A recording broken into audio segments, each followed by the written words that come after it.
अगर आप भी राधा रानी का दिव्य आशीष सदा सर्वदा चाहते हैं, उनकी कृपा आप पर बनी रहे, तो आप नित्य एक बार इन मंत्रों को श्रवण करें। निश्चित रूप से महारानी श्री राधा रानी ब्रजेश्वरी की कृपा आपके ऊपर होगी। कृपयति यदि राधा बाधिता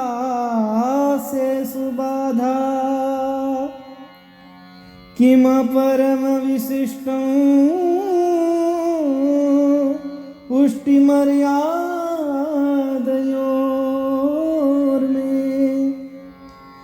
यदि वदति च किंचित् स्मेरः सुदितश्री, द्विजवरमणिपङ्क्त्या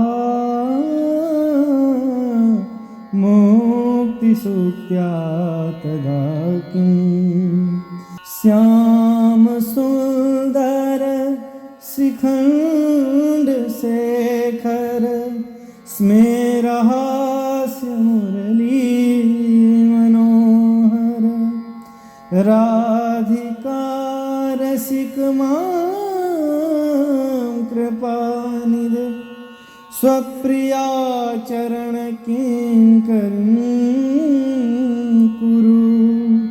प्राणनाथ वृषभानुनंदिनी,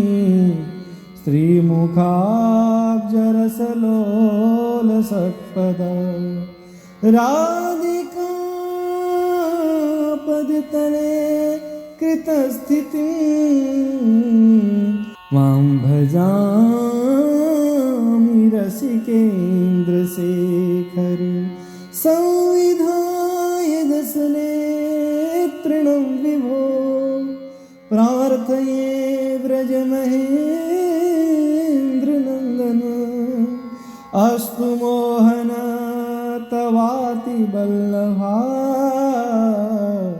जन्म जन्मनि मदीश्वरी प्रिया, राधा रासेश्वरी रम्या, परमा परमात्मिका, रासोद्भवा कृष्णकान्ता, कृष्णवक्षः स्तनस्थिता,